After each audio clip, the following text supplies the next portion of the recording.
today to introduce Governor Bob Riley, the greatest governor of the state of Alabama. Come on out, Bob. Thank you, Ben.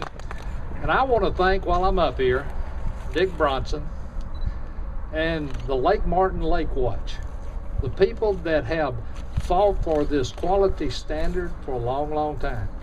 Dick and I had an opportunity to visit just a moment ago, and he said, we've had these battles back and forth, but this really does solve the problem. We can determine what our standards are going to be up the Tallapoosa River. Now we have a designation as a treasured Alabama lake.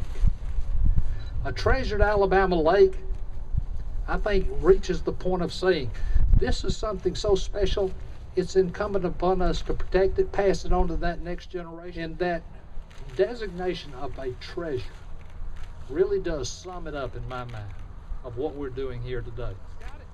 It's going to mean several things.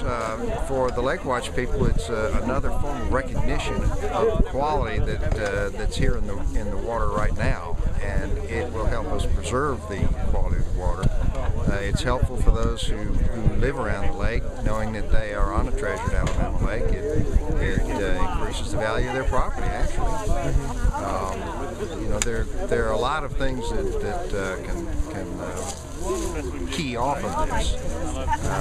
We think about, you know, we have a place here at the lake, and to have it known as a treasured Alabama lake, a lake that is recognized throughout the area.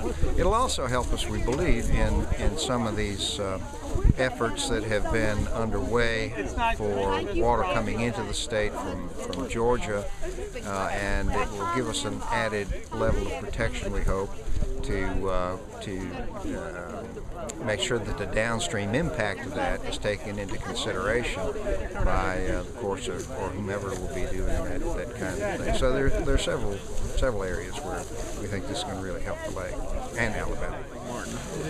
We've been trying to get some special recognition of the lake for at least a dozen years, probably longer, and tried earlier, I think 6 years ago, we tried to get the Outstanding Alabama Water designation. It didn't fit, the rules didn't fit. We knew that, but we tried. So when we were denied that, we went back to ADEM and asked if they come up with a special designation, something that fits reservoirs, and that's what they did.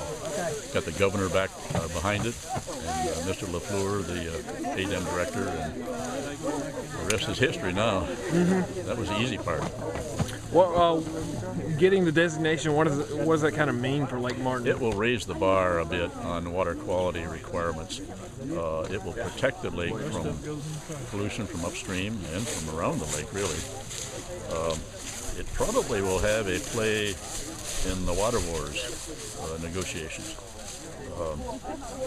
If you have a higher water quality standard for a lake downstream, then you've got to have some, some tough standards for the discharges, and that's some added protection. And I think it's going to be important in water wars, among other things.